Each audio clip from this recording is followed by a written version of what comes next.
If you have a lot of people with a lot of privileged access, that's actually an indicator of just general broken IT operations. It's showing me that there's other things in the business that aren't right.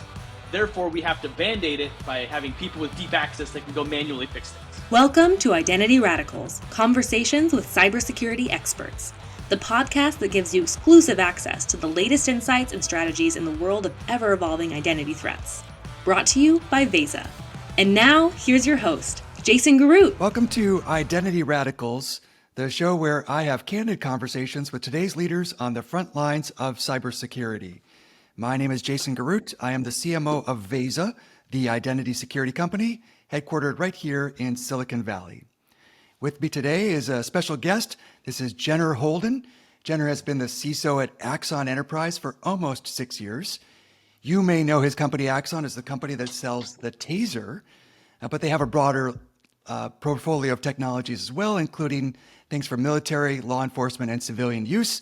It includes body cameras and evidence.com, a cloud-based digital platform for uploading evidence. Welcome to the show. We're glad you're here. Appreciate it. Thanks for having me. I wanted to also bring up that you are not just a CISO, but you're a board member of a nonprofit called the AZ Cyber Initiative, which is a program that encourages high school students to pursue careers in cybersecurity. It sounds like a really good cause, and I want to make sure that we reserve some time to talk about that in our time together today. Absolutely. Yeah, that's been a really good experience for me. I'd love to talk more about that at the end, for sure. For people that don't know your company, Axon, which is a NASDAQ listed company, so this is a sizable enterprise, give us a sense for the scale of operations. Yeah. So as you mentioned, I've been at Axon quite a while, building the security program, and been the CISO since I started here. Axon's now 3,500 people strong. We've been a public company for many, many years. A lot of the products that we make, people would recognize. If you go look at any body cam videos out there on YouTube or on the news, the Axon logo will be in the corner. Chances are that body cam video came from Axon. So we're the global leader in body-worn camera video for law enforcement. Also, our flagship products, the TASER, right? So everyone is familiar with the electrical non-lethal weapon, the TASER. Law enforcement's been using that again for many, many years. So those are the two flagship products, but along with it, there's pretty wide ecosystem that comes with it. Everything from mobile applications, desktop, server, other camera systems like in-car cameras or fixed cameras, as well as global scale cloud computing. So all that video and data has to go somewhere. Managing it on-prem doesn't make any sense anymore. So we have a massively large cloud footprint to help our customers manage all that data.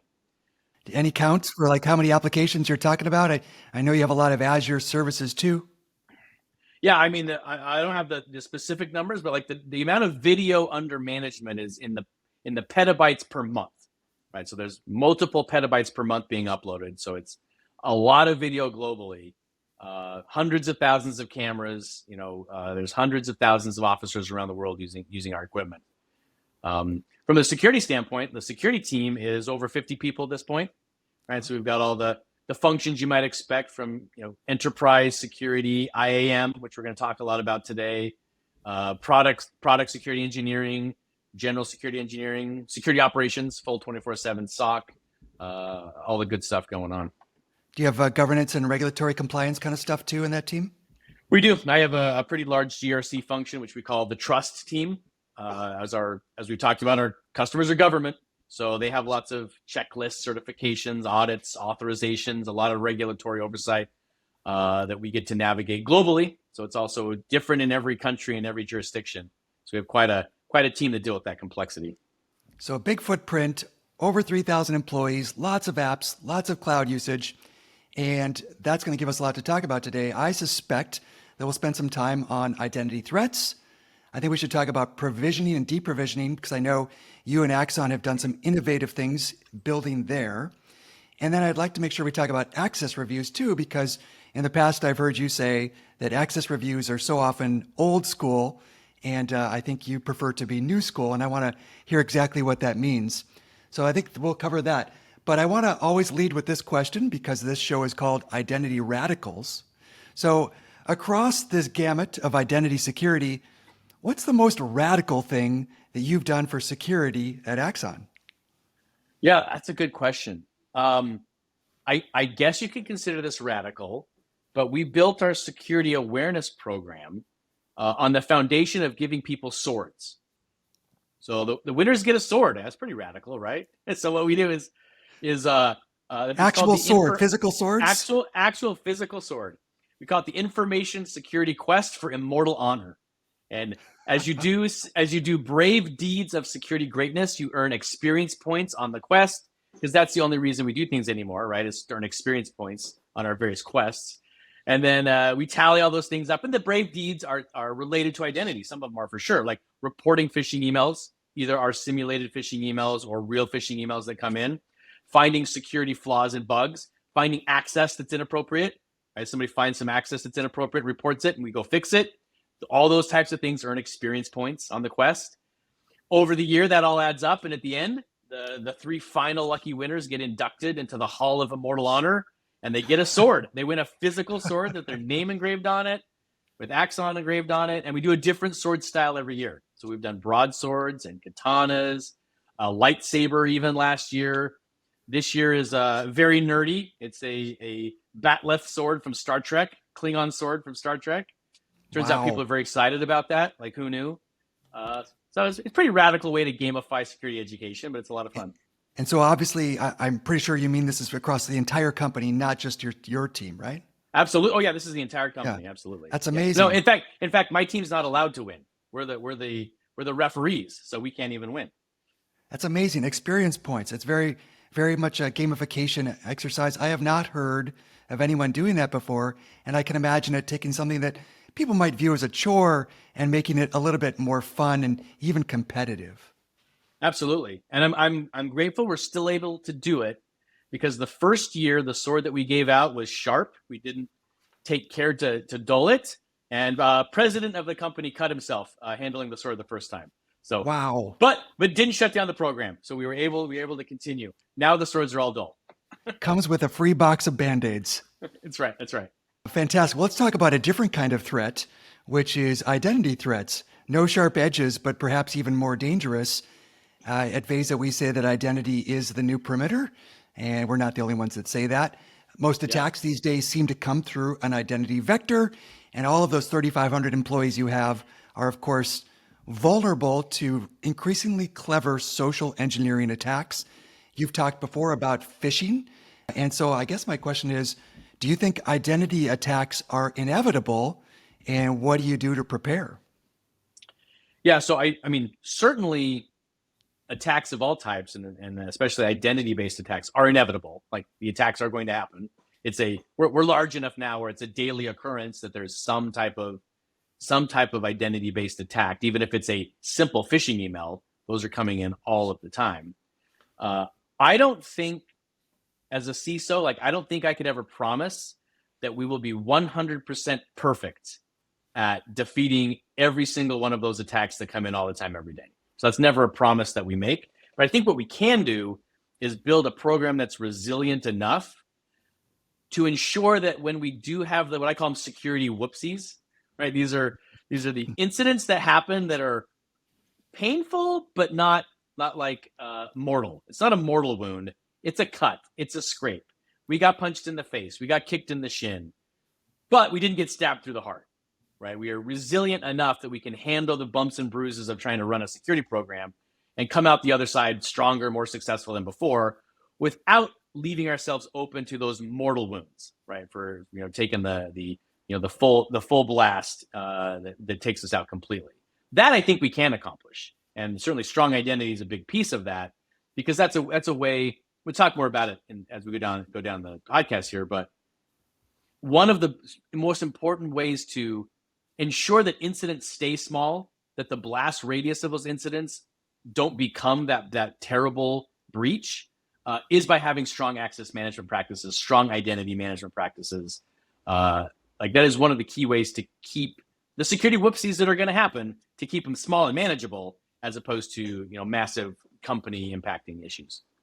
So first and foremost, maybe having strong authentication, I assume. I'm sure you have safeguards in place like multi-factor authentication, but then it's also perhaps about least privilege and monitoring who has access to what, because if somebody gets phished, you don't really want them having access to services that aren't necessary to do their job. What about investigating after a breach is detected? Like, what kind of metrics do you use to track your success in containing things after the attack? Yeah, so we certainly measure some of the traditional things like mean time to detect and how quickly we can respond. I tend to not over focus on how quickly it takes the security operations center or the incident responders to correct the incident, to fix the incident. I measure how quickly it takes them to detect and start working on it. But I don't want us to rush through the process of identifying what happened to who, when, just to get it closed and quote fixed. Because I mean, it's not that infrequent that you hear about a breach that occurred where the company noticed something, they responded, but they didn't quite understand the breadth of the issue. And so what they fixed didn't actually patch the whole problem. And there was a residual gap left, residual access left, residual issue left, that then the attackers were able to keep a foothold and keep growing their access. So I'd rather, even if it takes a little bit longer on an investigation to really, really be thorough, I think that generally has better outcomes than if you try and move too fast. After you detect it, absolutely need to detect and start responding quickly. And then in the response process itself, completeness and accuracy is sometimes overlooked in the rush for immediacy. To have a quick response, what are the secrets or what tools do you need to have at the ready? Yeah, that's a great question.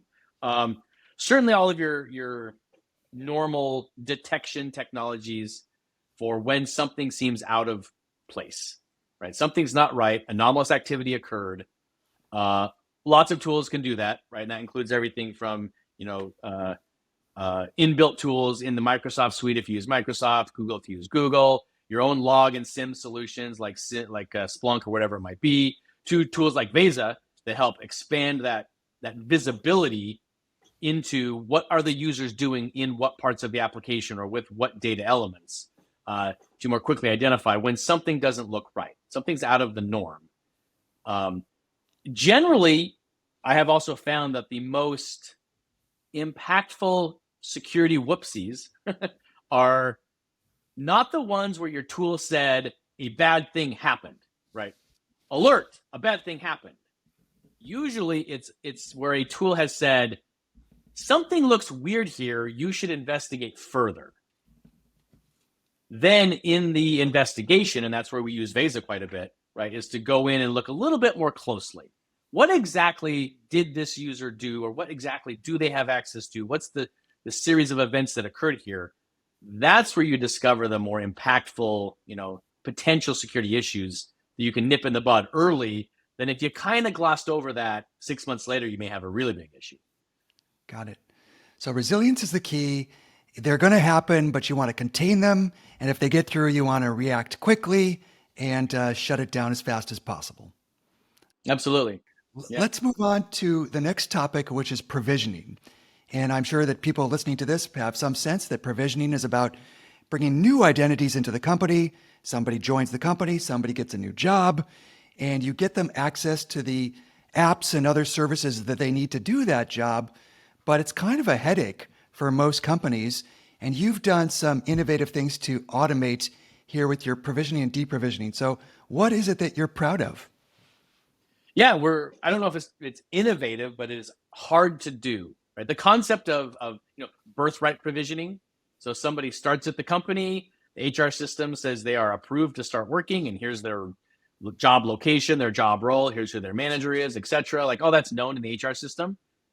The ability to provision the appropriate access automatically downstream from that basic information from the HR system, right? We refer to as birthright provisioning. It's not an innovative concept. It's just hard to pull off. It's hard to actually get done. So I am proud of our team, our identity access management team, to actually get to that point where we have pretty good automation about onboarding, automated provisioning, automated deprovisioning, right? A lot of the access can be deprovisioned automatically. The minute HR says this person no longer works here and they click that button, the automated deprovisioning starts to occur. That's even more important than birthright provisioning. Certainly not completely done, certainly not perfect. There's always pockets of applications and access that need to be a little bit more manually done with eyes on the ball. But the bulk of it can be automated, and we've done a good job getting to that point. Deprovisioning is interesting, and it's been in the news more in the last year and a half because of layoffs across the tech industry. And I don't know if that's affected Axon, but the more companies you have doing terminations, the more deprovisioning becomes important, because what we see is that at Veza is that companies rarely deprovision completely. And even though you think that maybe you turn off access in Okta, that would be complete, but people still have local accounts that maybe the governance system didn't know about, and these folks are still out there with access. You have situations where people that have been fired, maybe not so happy with their former employer, can still get access to sensitive data. I just wonder if there's any tricks that you've learned to check for dangerous risks that persist after departure. Yeah, this is I think it's a difficult thing to get right. I'm not gonna say that we get it 100% right, because there's always surprises, right? You always find some corner case where some access was provisioned outside of the central IAM program's knowledge. But one way you can find those, or a couple ways you can find those. One is we use Veza pretty extensively in that area to try and triple check our automated deprovisioning. Hey, somebody's been offboarded, the automated process has flowed.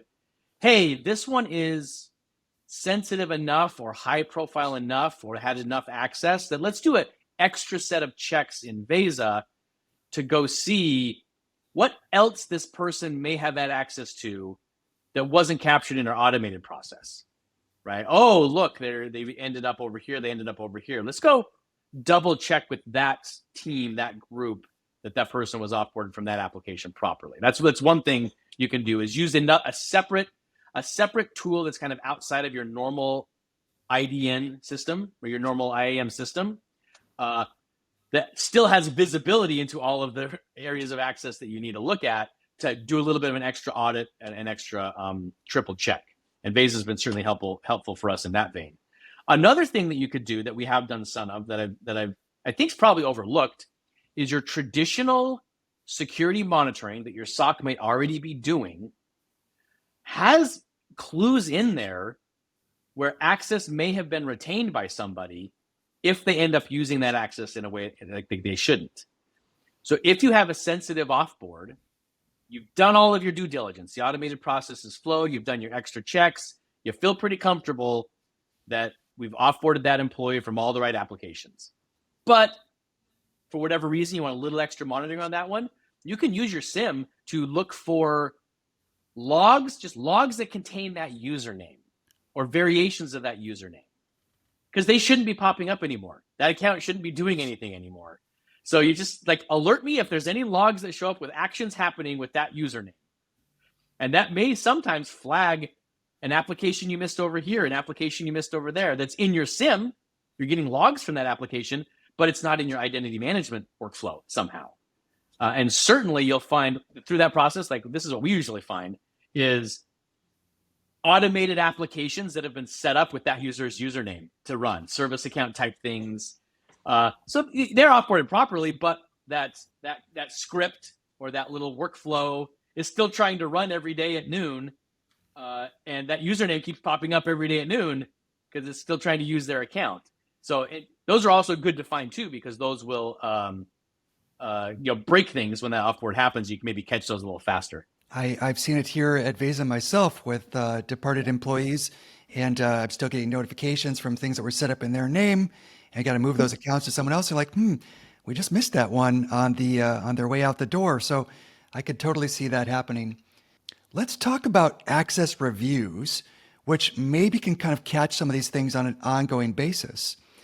And for most companies, access reviews is a periodic process. Maybe that's part of one of the things that you're calling old school. But how do you think about access reviews for Axon? Yeah, I mean, we currently still do it the quote old school way, quarterly access reviews, right? Where we've got it automated, we're using our IDN solution, SailPoint solution, and every quarter, right, the emails go out where the manager has to go read through the list of the employees and what access they have and click yes, they should keep it, or no, they shouldn't. And if they shouldn't, why not? And then we can change those permissions as they go. As you can imagine, and as everybody knows, I'm not so comfortable that mechanism is terribly effective at weeding out access that's actually dangerous to the company, that actually represents risk. What that process does do is get us through our audits, right? You can show the auditor, we're doing access reviews every quarter. Here's the reports. You can see everybody did them, et cetera, et cetera. So you get your certifications, you get your audits, and that's why everybody does it that way. Because that's, unfortunately, the target is maybe to just pass an audit, not to actually reduce risk to the company. Actually reducing risk probably takes a different approach that we're not yet doing, but we're working towards, which I would describe as a little bit more real time, right? So if you imagine you could classify applications and or more privileged groups and access levels, from highest risk to lowest risk, and use systems like Veza could definitely have a role in here, and we hope to use it this way, to identify through some of the workflow features, right? To identify when a change happens that involves these higher risk areas, the access review must happen right now. Meaning not just the normal, they requested access and the access was approved. Okay, somebody requests access, it got approved, the change happens, boom, flag pops up. It says, hey, by the way, somebody just got this extra privileged access and it was approved, but I want one more set of eyes on it. There's another access review that happens at that moment in real time. That's the kind of thing that we would be doing if we were really focused on reducing risk and not just passing audits. Not easy to build by any stretch. We're certainly not there yet, but that's kind of the vision that I have for getting access reviews where I think they should be. So two things I heard in there. Number one is really moving from a periodic frequency to a just-in-time or as-needed basis. Something just changed. This is the right time to ask, is this safe? That's number one. Number two is you want to have some quantitative way of prioritizing which types of access are riskier than others, and then making sure that those are the ones that get reviewed first. What would be an example of something that would be extra risky that you'd want to check right away? Sure. I mean, certainly any level of privileged admin access to your applications, right? So whether that's IT domain admin type access, or if your other custom applications have some concept of the most privileged users, like those would be super important. You could probably mix in there important concepts of separation of duties, especially in like a financials control standpoint. And so the moment that somebody ends up in a role that could have a separations of duty conflict with another role they already have, even though that got requested and got approved, that should flag a real-time review, eyes on from somebody, some other group, third party there, things like that. I know we've had other guests on the show in the past, and they've talked about their efforts to create dashboards of metrics about their risk for their board or for at least their CEO. And they talk about how difficult it is to create those dashboards because you're basically pulling queries from hundreds of different apps and systems, and you can't really do that manually with any practicality. But I envision a future where people have dashboards with little dials on them that show us the number of privileged users in the company, and maybe the number of privileged users who have been certified and those that are still waiting to be checked. Do you think that that's a pie in the sky vision, or is that something people are going to have in a few years? We should be doing that, but I think I would go one step further and not be measuring the number of privileged users that have been validated or not validated. I would actually set a metric that our number of privileged users should actually be going down over time, because we don't need people with deep individual access, because we have built systems and automated things to the point where the deepest level operations can occur without anyone actually really needing access, right? If you have a lot of people with a lot of privileged access, that's actually an indicator of just general broken IT operations, probably, or process issues or things. It's showing me that there's other things in the business that aren't right. Therefore, we have to band-aid it by having people with deep access that can go manually fix things, right? So I think a metric would be important is like the number of privileged users should go down over time as your IT systems and your applications get more robust in their implementation and their management. Sure. So it's kind of like Japanese manufacturing where the goal is to get to zero defects. And, nobody really believes that you'll ever completely get there, but it's an aspiration that we're all striving towards every day. That makes good sense. Personally, I like having my edit all data access to Salesforce. That's I right. hope they never take that away. But I can understand why it might make some people nervous. And, God forbid I fall for a phishing attack someday. I think, the company would regret not having enforced least privilege with Jason. I was going to say, like you mentioned that one of the key reasons to do access reviews and try to apply some concept of least privilege to your users is actually to reduce the blast radius of an attack or of a breach. Yeah, we're reducing risk, we're passing audits, but the risk you're actually reducing is insider risk to some extent. We want people, it's usually not because people are doing bad things with the access they have. They may make mistakes, but they're generally not abusing their access. But what does happen is that access gets abused immediately when their account is compromised. Right? So the blast radius of an external compromise can be much, much worse when you have over provisioned access and you're not tightening down to least privilege as much as possible. I think we've seen this a lot in the news reports, the headlines of the last year. There's been breaches at Okta because they were using GitHub and the GitHub credentials got stolen. You are giving some serious access to crown jewels when that happens. So this makes a lot of sense. Least privilege is kind of a subjective thing. And we'll pursue zero privileged users. That makes sense to me. What about policies, many of which are imposed upon a company like Axon by external regulatory bodies? There might be Sarbanes-Oxley because you're a public company. There might be SOC 2 Type 2 if you've chosen to comply. There could be privacy regulations like GDPR. I think you've mentioned to me in the past something about sovereignty obligations. Like what are across all these compliance frameworks, which are the ones that vex you and give you the most headache? Yeah, absolutely. Add to the list of compliance and regulatory things you just listed. Like we also deal with some heavy government ones. FedRAMP High, actually, for the U.S. federal government. Even the DoD specifically, IL4, IL5. Right, we just recently received IL4 authorization, and IL5 is coming. Those things globally as well, right? So we also do the same kinds of things in Canada, in the UK, in Australia. We're working in other countries across Europe and the EU. And one concept that's important to our international customers is the idea of data sovereignty. So their government data, which is the data that we process on their behalf, the services that we're providing, must stay within the boundaries that they define, the physical country boundaries that they define. And then on top of that, the core identity characteristics of the people that are supporting them and working on that system and operating that system is also important to them from a sovereignty standpoint. So they care about where those people physically reside. Are they in my country? Are they in my continent? Are they on the other side of the world?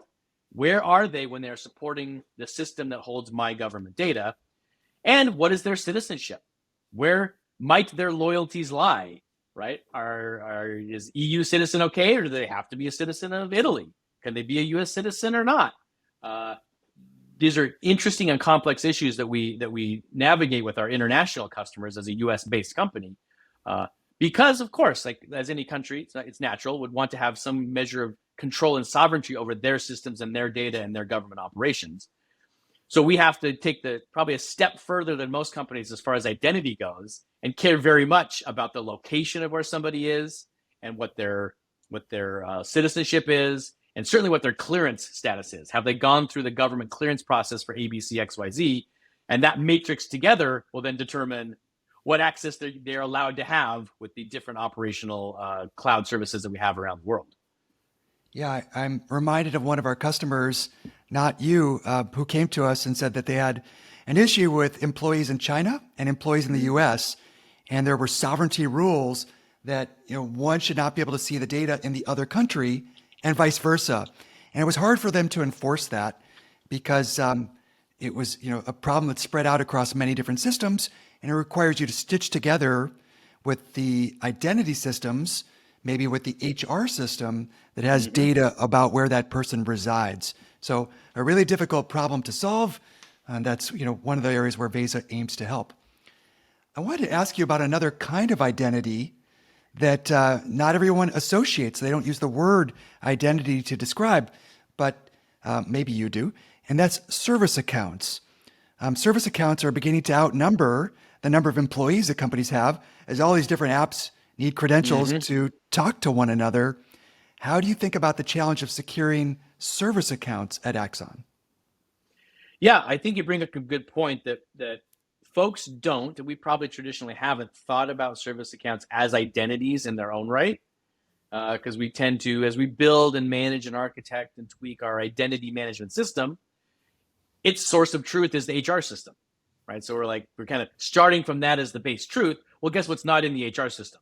Service accounts, right? Those aren't people, right? And so just the concept of tying service accounts to people automatically kind of throws it out of our associations as an identity. But from an access standpoint, from a blast radius of a breach standpoint, those actually are the most important accounts sometimes. Those are probably the most important identities to get right as far as least privilege goes, and also the hardest to do. So we use tools like Veza to keep visibility on those, and then struggle like everybody does on trying to pare down their access to what is really least privilege for this service account. Maybe we shouldn't use this one service account for 7 different applications. Maybe they should have individual service accounts where we can pare down the permissions and mitigate risk of a breach, reduce the blast radius, like help identify those kinds of areas of opportunity to improve. I think they are an area that gets less scrutiny than human identities, and yet they're so powerful, and they open you up to privilege escalation once somebody finds a way in, and you may not be watching them as closely. So I think that's an important trend that our customers are talking about right now. Jenner, I want to make sure we talk about education too, because I think it's really interesting that you're devoting some of your time, you're giving back to the community, and you're working for the AZ Cyber Initiative. And certainly I can tell you that our customers struggle with talent and the shortage of talent to fill cybersecurity positions. So it just seems like the industry could be doing more to promote cybersecurity careers and get younger people on that path. Seems like you're already doing that. How'd you get involved? Yeah, I don't remember how I first connected with the executive director of AZ Cyber Initiative just as they were getting started, but I was invited to join the board. Leapt at the opportunity. I was super excited to help facilitate getting the younger crowd interested in security as a potential career, right? Down into the high school levels where they can start to craft their interests and what they spend their evenings and weekends doing and what they think about for college at an early enough level to really influence, kind of where they end up in a career-wise.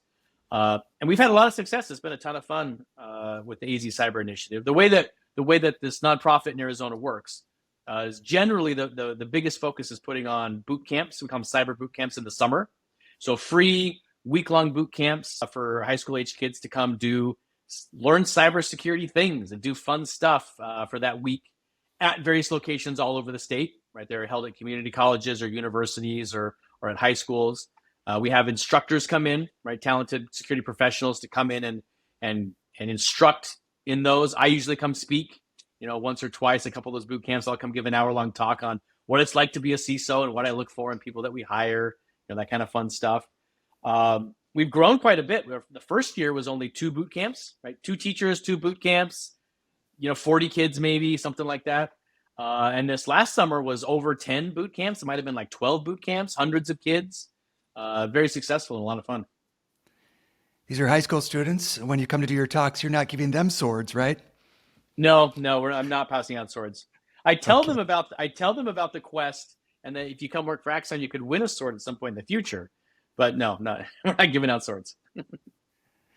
Jenner, you have a really interesting company, and you were telling me that you have some interesting folks who maybe try to do business with your company. So here's my question. Yeah. What is the most unusual security threat that you've seen and in your time working at Axon? Yeah, we have plenty of interesting and weird things happen for sure. Some of the most interesting has happened a couple of times. I anticipate it will keep happening, where somebody who decides they want to be in public safety, they want to be a police officer, they want to be a fireman, but they're not. They are not hired and working for an authorized police department. They're just pretending to be one.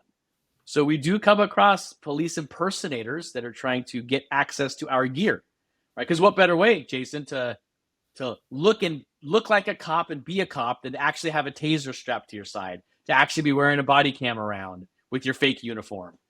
So they actually come. We'll have every so often we'll have a fake, law enforcement impersonator try and buy Axon gear because that's going to make their play story more realistic. It's pretty. Certainly, we try not to do that. We catch it when it happens, but it's an interesting identity kind of related threat that we deal with on a pretty regular basis now as we get bigger. Wow, your identity challenges are not limited to your internal folks and your service accounts, but your would-be customers as well. And maybe almost like a bank, you want to know your customer, because on one hand, it's kind of funny that people are going to these lengths to pretend, but on the other hand, it's actually quite scary and dangerous that these people might be roaming the streets with weapons. Yeah, and we certainly do. We have a line of tasers and even some of our camera lines as well for civilian use, for consumers. Like they're a great tool for self-defense without carrying a gun around, but not the law enforcement versions, and certainly not with the intent of pretending to be a cop. Right. I think we can agree on that.